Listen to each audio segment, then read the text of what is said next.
సాక్షి TV ప్రసారాలను నిలిపివేయడం చట్టరీత్యా నేరం. సాక్షి టీవీ ప్రసారాల కోసం మీ స్థానిక కేబుల్ ఆపరేటర్ను వెంటనే సంప్రదించండి.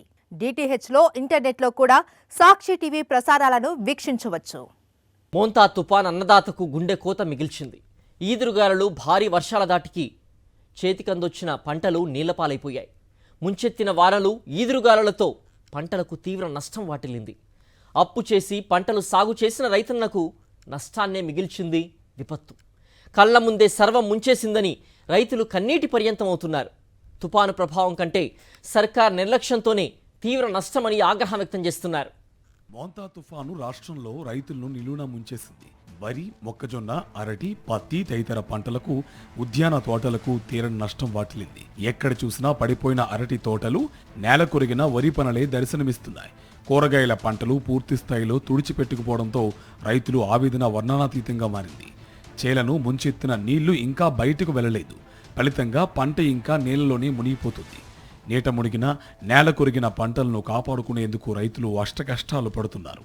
మెజారిటీ శాతం మునిగిన పంటను పూర్తిగా అధికారులు పరిశీలించినా పాపాన పోలేదు. కళ్ల ముందే సర్వం ముంచేసిందని రైతులు కన్నీటి పర్యంతమవుతున్నారు.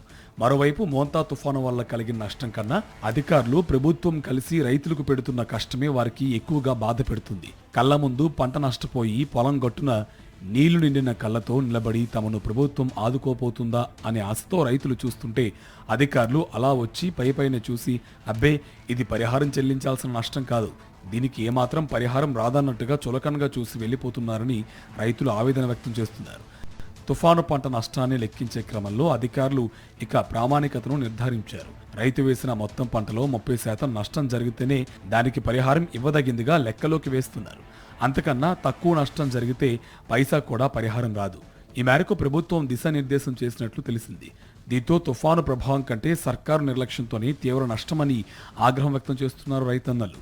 మరోవైపు రాష్ట్ర ప్రభుత్వం రైతులకు సంబంధించి పంటల బీమా ప్రీమియం చెల్లించే బాధ్యత నుంచి పూర్తిగా తప్పుకోవడంతో బీమా సంస్థల నుంచి మాత్రం పరిహారం వచ్చే అవకాశం లేదు. దీంతో ప్రభుత్వం దయతలచి ఇచ్చే సాయం తప్ప దర్జాగా దక్కే బీమా పరిహారం ఇప్పుడు దక్కకుండా పోతుంది. గతంలో వైఎస్ జగన్మోహన్ రెడ్డి ప్రభుత్వం రైతుల తరపున పంటల బీమా ప్రీమియం చెల్లించేది.